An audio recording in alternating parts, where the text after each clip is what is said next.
Good evening, everyone, and thank you very, very much for coming tonight. I do apologize about the mix-up we had regarding the spaghetti feed, but your dedication to still being here shows your true spirit, and I appreciate you being here.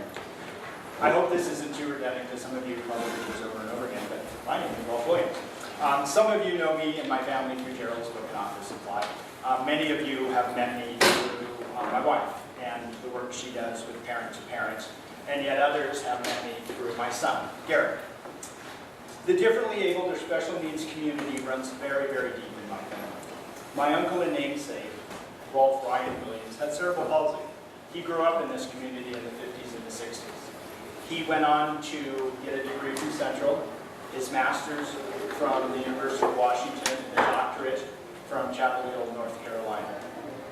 He worked at the state and national level on working for issues of people with cerebral palsy.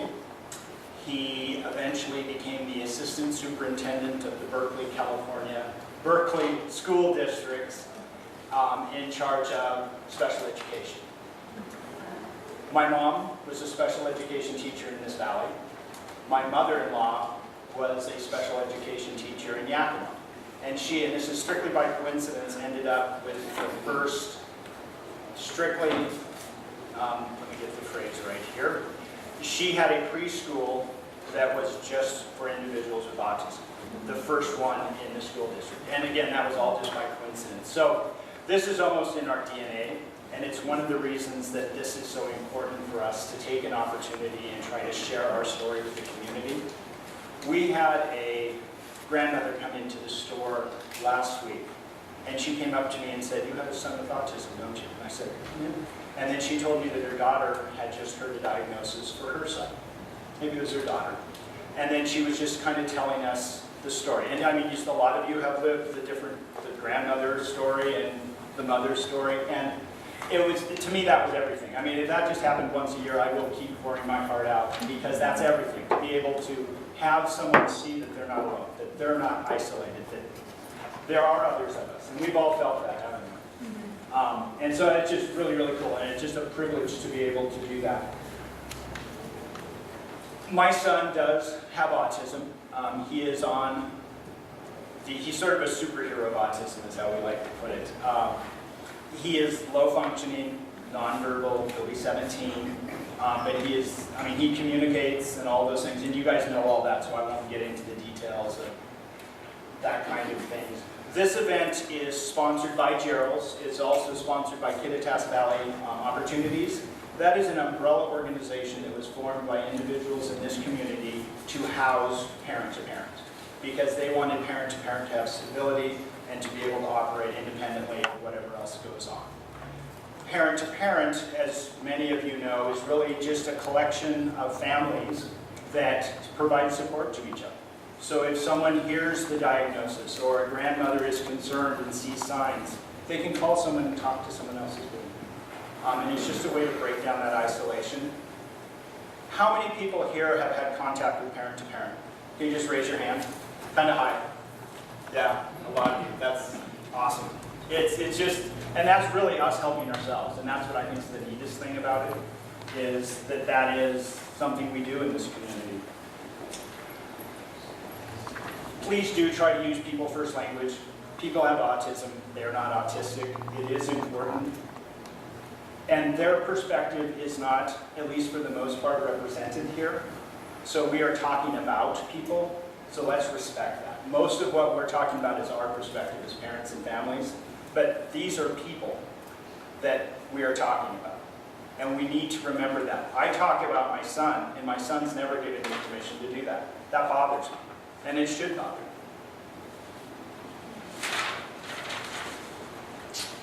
This is being recorded for public access TV. Didn't tell you that, did I? The cool part about that is that it's available year-round, and we'll put it up on our website. Last year's is up on our website. Last year we kind of covered the diagnosis into the IEP. This year we're going to go more like age 16 on to about age 18, 21. You can go to autism.geralds.com anytime and view last year's. I would also just like to add, I'm not an expert in anything, I'm trying to become an expert in my son. So I am not an expert in autism, and what I say is not the final rule. And probably nobody here wants to stand up and say, I know everything about autism. We all just have our little piece, and we all want to just contribute to the community. With that said, I would like, actually I'm going to ask the panel to introduce themselves, and you don't mind if you probably get it right. And if we can start with you, Debbie. Okay, sure. I'm Debbie De La Fuente. I am the outstation manager for Division of it's now called Developmental Disabilities Administration in Ellensburg, and I work with folks all the way up to like Ronald and Roslyn down here in Ellensburg. So thank you for coming. I look forward to talking with you. And on our behalf, we'd like to congratulate you on your job. And I think we're all really happy to have you. Debbie is just taking over from Jim Ayers, who has retired. Thank you. Hi, my name is Carol Miller Rhodes. I'm from Entrust Community Services, and we work with individuals with all kinds of disabilities, autism being one of them.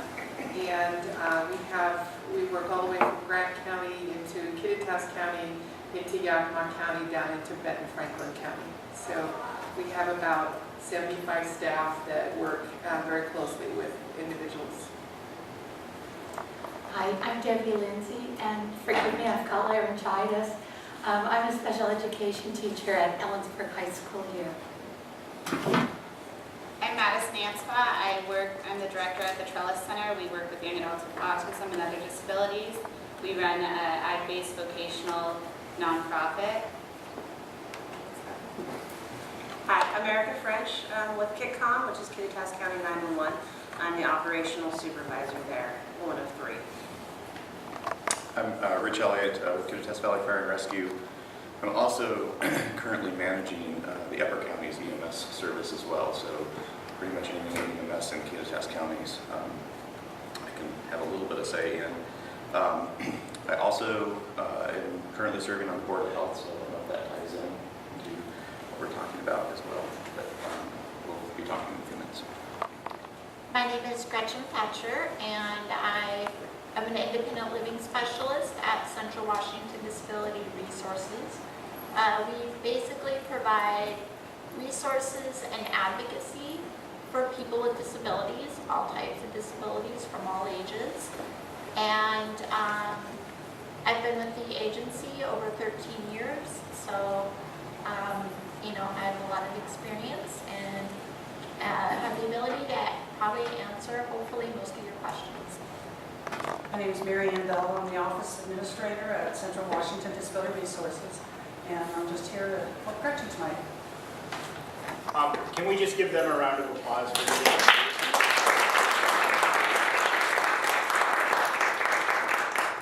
Is everyone able to hear okay? Because if not, I'm going to make y'all stand up and move forward. Okay, so good answer. You're safe for now. So why don't we just start by talking about what is autism? Because that's kind of an interesting thing. We might as well define what we're trying to talk about. And I'll take a stab at it, mostly stealing from websites and so forth. And then anyone can kind of add their 2 cents here. But autism spectrum disorder is a spectrum disorder. It's a complex neurodevelopmental disorder occurring in 1 out of 68 individuals. So 1 out of 68 is the current CDC statistics. With more frequent occurrence in boys and girls. So it's 4 times more likely in boys than it is in girls. So if you do the stats, it's like 1 in 42.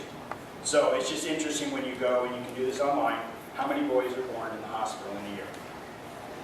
And you can see what the impact is in our community. It's real. It's not in Time magazine, it's here. ASD, or autism spectrum disorder, is a neurological disorder that impacts the brain's development in social communication and repetitive restricted behaviors. The onset of symptoms is generally within the first 3 years of life, although the presentation varies widely among individuals. Each individual with autism is unique. Many of those on the spectrum have exceptional abilities in visual skills, music, academic skills, so-called savants. About 40% have average to above average intellectual abilities. Indeed, many persons on the spectrum take deserved pride in their distinct abilities and atypical ways of viewing the world. Others with autism have significant disabilities and are unable to live independently. About 25% of individuals with ASD are nonverbal, but can learn to communicate using other means. So, it's a spectrum, and boy is it a big spectrum, isn't it? On one side, you have individuals like my son, who are nonverbal, who do have difficulties in lots of things, have problems telling you about pain, have problems with keeping themselves safe, have problems with not jumping into canals, things like this. And then on the other end, you have people like Bill Gates. Someday I'm going to be sued silly for saying that. But who just have slight social issues, and everybody in between. It's interesting from my perspective, being over here, to see some of the individuals over there. I have almost no knowledge of exactly how their lives work, but I do know that it almost looks more difficult than my life. And when I say my life, I'm just talking about a pathway. I don't mean to say me, and no one should feel sorry for me, but it's just a different journey. And I think a lot of times they're mistaken. People don't see the disability. This is something my Uncle Rolf taught me. He said, everyone knows what I have. No one questions. But with your son, no one can see it. So when he behaves ways they're not going to understand. My uncle was actually picked up for being drunk because of his gait while walking down the Ellensburg sidewalks. Well, think of what happens when my son bumps into law enforcement. Can't tell him anything, behaves in a completely bizarre way, screams, yells, pokes, grabs. What's going to happen? And when you get way over here where most of the behaviors aren't there either, then it becomes really interesting. And so then when you have outbursts and breakdowns, do you have to convince everybody? I mean, do you have to carry around your certificate to say this is why? It's just interesting. So does anyone want to add to the definition of autism or a perspective? Please. I have something. My name is Devin Beach. I've lived in this community my entire life. When I was 26, I was diagnosed with Asperger's. And one of the things that really struck me was my cousin told me about working with Dan Aykroyd, who is an actor who's been on Ghostbusters and My Girl and a bunch of other movies. And she told me about how he would behave when they would be on set. He'd be social, he'd be totally involved. The minute they would be able to cut, he'd go and hide in his trailer. A couple years after that, after I was diagnosed, I had a friend show me an article and she says, go read this, Dan Aykroyd has Asperger's too. And I read about it and it was the same type of behavior where I'll be social, but then I'll go and disappear from the world. And you know, there are moments when I thought about actually putting it on a card. I have Asperger's. This isn't me being rude. This isn't me, you know, being emotionally unstable or anything. This is something that's real. Because it is something where there's this level of not consistently being bad all the time. It's a spectrum disorder for a reason. So I really like that. Absolutely. And I think that your experience of being diagnosed so late is actually very common. Especially with, women. and I think Asperger's is no longer a term anyone's supposed to use, but we can use it just meaning the high-functioning end of the spectrum. But imagine a pathway through school where you're always having difficulties at never knowing why. And the support's not being there. Yeah, my name's Cody Susan. I'm 18, and I just recently, about a year and a half, I moved to this county for the college. I was diagnosed with Asperger's at 3. Didn't know about it until I was 13, technically 12. So it was kind of when I learned about it, for me, it was just like a puzzle piece. I'm like, oh, I understand it. And with my family, they always helped me through it, and I spent a lot of my New Year's at the Carroll Children's Center in Yakima for various forms of therapy, ranging from speech, which actually used to be a lot worse, to body movement, and through high school for me, it was trying to figure out what does this mean later on. Still trying to figure out that. And that's exactly what we're going to be talking about, is kind of that period.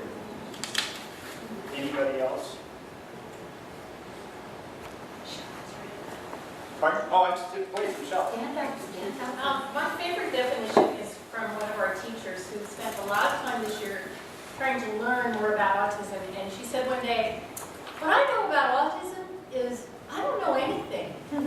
It's always different. And I think it's different across people, and as you said, it's different across time. And I thought that was very insightful of her. She said, I just have to be open to whatever's coming at me and figure it out, how I can help. I feel like I can definitely relate to that. The more I learn and the more I have new participants and interact with new families and meet people from all over the United States that call us and talk to us about our program, they always ask, how did you learn so much? And I said, you spend time. And I said, I feel like the more I know, the more I learn, the less I know. And it's a wide open door that I just tell them, it's like getting to know your new best friend. Each one you have to have as a best friend, and you have to meet them, and you have to spend time with them and understand them as an individual, because just like you and I, they're individuals. And in order to understand all their ups and downs and ins and outs, you have to really make them that person as your best friend. Yeah, I can't imagine how special ed teachers do it. I mean, you're just the heroes to us and the people who work with our kids, because they just, I mean, first of all, you're our saviors. You're the only ones we have, really. And the way you have to do so much, working with so many different kids, it's just amazing. So I always, when a student tells me that they're going to go into special ed, they get this, they probably just freak out, but I go, that is so cool. You guys are so awesome. So just one other little piece regarding autism. There is epilepsy involved. My son has epilepsy. It is like 25% of individuals have the epilepsy thing as well, which actually is interesting because it's very treatable, and it's also insured, and it's like the cool thing to have because you actually know what to do. It's different than the autism part. Great, so we talked about there's these two spectrums, and what I want to do is to create kind of two paths way through tonight. We're going to have one person, Johnny, and Johnny's going to be like my son. He's going to be over here, okay? A little lower functioning. And then we're going to have Sue, who's going to be higher functioning, because there's very much two pathways through this system. And so we need to take both of those paths, because we've all been lumped together. This is what I think autism is. It's a bunch of symptoms that have been lumped together by medical people because that's how they can lump them. Caused by totally different things, in my opinion. Totally different things in the end, but they were just lumped together because they have that social piece. Because Asperger's is so different than classic autism. I mean, I think eventually they're going to pick this apart, and each thing is going to be very unique. It's like saying cancer is cancer. But no, one is lung cancer, and you do something very different with lung cancer than you do with throat cancer. And until we get it picked apart, I think we're going to get a little better. So what I'd like to do is to start and discuss the first responder KidCom little piece that I think is just really, really important. And maybe it's more important for lower functioning, for John, than it is for Sue. But what the idea here is, in reality, our kids bump into first responders, whether it's in a car accident, whether it's in a behavior issue at school where the police are called, which does happen. It can be just in home when something happens. It could be that my son is just vocalizing very loudly and someone's running up the road and does not understand what that sound is and calls the police. That happens. These are all real, concrete examples. It could be that John decided to take off at 8 at night while Mom and Dad were making dinner, and he bolted out the door. And it's just gone. Nonverbal, running, snow, no shoes. Okay? That happened last year. Okay, so then what happens with KidCom? How does this work? So, if you'll humor me, we're just going to try a scenario, okay? So we'll take John, and John Mom calls you and said, I don't know where my son is. What is it you're going to do? And she's going to say, and oh my God, he has autism. We're going to get as much information about John as possible, including a physical description, his name, his date of birth, any of the clothing that he was wearing, where he might be going. Are there certain areas that he likes to frequent? And do you have a park in your neighborhood? Is he friends with the neighbors? Looking for those specific areas to send responders as they're en route to the residents to initiate a report. Also with that information, because KitCom partners with the National Center for Missing and Exploited Children, we automatically enter them into the national database for missing. And that all happens instantaneously?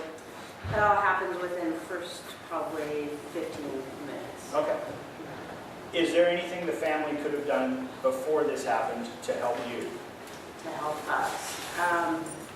Actually advising us that he is special needs, is autistic, giving us over the phone any specific information when he is found, how a responder should approach him, if he's scared of large men, if he doesn't like dark clothing, whatever his triggers might be. Those are the things that the responders are looking for. We don't want to scare him, and we want to make him as safe as possible and get him back home as quickly as possible. And you are able to share all of that with first responders? With the first You can responders. pass on that the individual has autism? Okay, good. There are rumors that you can't. There are rumors that because of privacy laws that can never be passed on. That isn't true, not for Great. first responders. That's great knowledge, because parents are saying, why bother? Because they can't give it out. That isn't it. That's information that we would not disclose to other third parties. It'd be like someone calling and advising us that they have throat cancer. We need to let the responders know when they're going on a Sure. EMS call, that person has throat cancer. I like killing myths. That's great information. Thank you. Okay, perfect. So the law enforcement's going to work their thing. And I think actually I'm going to stop that path. There is some interesting things that happen, but without having anyone with law enforcement, I don't think we need to go down that road. What happens if let's say there's a car accident, and John was in the car with Dad, and Dad's incapacitated now, and John is just wandering around. And so, Rich, you're probably going to be the person, or law enforcement's going to be the person that runs into him. Nonverbal. And one of the things that we're trying to do with sort of maybe trying to store some of this information, at least locally, is for us to have a place to get a hold of some of that information, even if we're not able to be told by friends or family, they're immediately at the scene. We have done some education with our responders. We've been very good about drug and alcohol recognition and illnesses and other things. I don't think we had fully addressed special needs in the community, and so it's built into our curriculum now that all of the EMS responders in the county are getting an ongoing education about all of the different special needs that sort of we can identify and educate our responders. And so hopefully they would pick up on some clues and recognize that. I always liken it to when I'm training first responders about head trauma and drug and alcohol abuse and low blood sugar and alcohol. They all can look the same. And unless you're able to sort of differentiate and sort of pick those apart, and actually all four of them can be going on at the same time, but we're going to treat them all differently. And so my hope is that we've taken some steps to have the first responders identify that, hey, there might be something going on here that is not something that, maybe necessarily medical, or maybe it's a trauma situation, and maybe we need to take a little bit different approach. We've tried to provide an opportunity for friends and family and people in the community to store that information, although it's had a few hiccups, with KitCom, so that if we can come up with some a way to identify the person, we can come back and we can access that information. It's actually kept sort of behind a public disclosure screen through the dispatch center. And so if we can get a name, if we can get some way to identify the individual, then that information can be relayed, not by family, but because it's already sitting in the dispatch agency. And then, again, depending on the circumstances, the responders can use that information to hopefully, get to the best conclusion that we can. And I guess my realization that when I started hearing the statistics, 1 in 68, 1 in 42, whatever the numbers are, is that, you know, your friends, your family are going to come in contact with emergency services statistically twice in their lifetime as a direct, you know, receiver, and then probably, you know, many times that amount as an indirect, you know, sort of somebody who's, you know, witness to somebody who's having an issue, whether it be fire or more likely, in our case, significantly more likely, emergency medical services. So, you know, we want to be able to, you know, come up with a plan that doesn't make the situation worse. We recognize, you know, every situation's a little bit different. We're not going to handle it expertly, and we're not necessarily going to be able to, you know, be as good as you would be. But our goal is not to complicate the situation, is not to make it worse, is to try to make it better as quickly as we can. So, I don't know where we're going with this, but I've got a couple other things to add. Go ahead. But we were just talking, a couple things with the special needs forms. You know, we'll make this a little bit more clear. It's probably best if they come back through the 2 EMS agencies, and we'll make that clear on the website. And I'm going to handle our Kittitas County too. Let's just stop for just 1 second. So Rich has developed a system where anyone can go to their website and it says special needs right in the bottom right-hand corner, and you can get a Word document that you can fill out, and then you can return it back to the fire department. Is that correct? Yes. That's what you're telling Yes, us? Okay. us and Upper Kittitas County Medical. Okay. And there's some of those forms back here if anyone wants to pick them up. But you can also access them on the web 24/7, and you can put in that information whatever you want someone to know who's going to run into your child when you're not there to speak for yourself. We've done this. We actually did it before all of this. We would call KitCom and ask them to put this information in. But I think it's really critical. Yeah. The only thing that we need to sort of, and I don't know how to necessarily do this because every situation is a little bit differently, is obviously you know the people that you live or work with or family members, and we're through the dispatch center, law enforcement, and I can speak for fire EMS, we sort of tend to boil things down really quickly, and we're going to sort of pick the salient, really important pieces. And so some of what we're getting in terms of information is information that we might not be able to use in an emergency setting. It doesn't mean it's bad information. It just means that, you know, we kind of tend to bullet point everything because that's the way we think. But and stuff gets lost. This is, you know, our attempt to kind of work with it, and we'll continue to refine the system as best we can. So that, and the reason if they can come through us too, we can kind of help a little bit and maybe identify, you know, that's really good information, but we want to put the stuff that's, you know, in the 3rd or 4th sentence up at the top, because that's what's really going to make a difference to us. Yes. Should we be redoing our forms that we turned into KitCom then? We just recently delivered about 4 to 5 forms. I can certainly work with you a little bit, maybe. I don't know that necessarily they're. Can you reword that? Yeah, and I apologize. You know, we're trying to feel our way through this and make it work. And you know, again, you know, I realize we're not answering all of you guys have lots of work to do, but you know, we don't want to be. You know, we were thinking from an emergency services perspective that, you know, we just don't want to be part of the problem. We kind of want to try and fix things and de-escalate the situation and get, you know, good, clean information as quickly as possible. And we recognize that some of what we do in emergency services sometimes comes across as being, you know, might be it's intimidating to people anyway. And so we try to work it. And I think we have really good first responders, and they're very good at figuring it out. It's just they have to recognize it, and then they have to have the clues about what we can do. So that's the point of the system.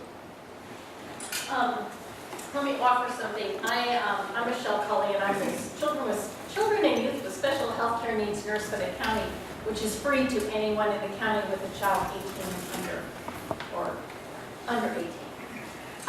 So one of the things I could do is if a family needed help sorting out that, because I know sometimes that's a 2-hour visit for me to help people sort it out, with their consent to communicate with you, I could help them try to get those bullet points for you, and then we could bring that to you together. So we could do some more collaboration, because I know we're asking a lot of fire to sit down with every family and try to sort that out. So maybe Kathy and I too can work on that, so we can refer people for more help.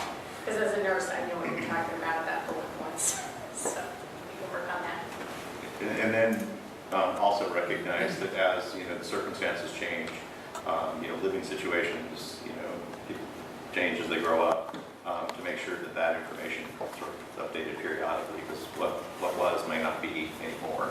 And so, I just want to try to communicate, from a first responder perspective, we recognize that, we're not necessarily as prepared as we should be for this. And our intent is to try and do everything we can to sort of, sort of serve everybody equally, recognizing everybody's a little different. So, One of the important things also to think about with the scenario we talked about with John is if he had a bracelet, it would be much faster to identify what's going on. And so I think that is something that we consider to be pretty important to do that. And if you have a high functioning child that they're not going to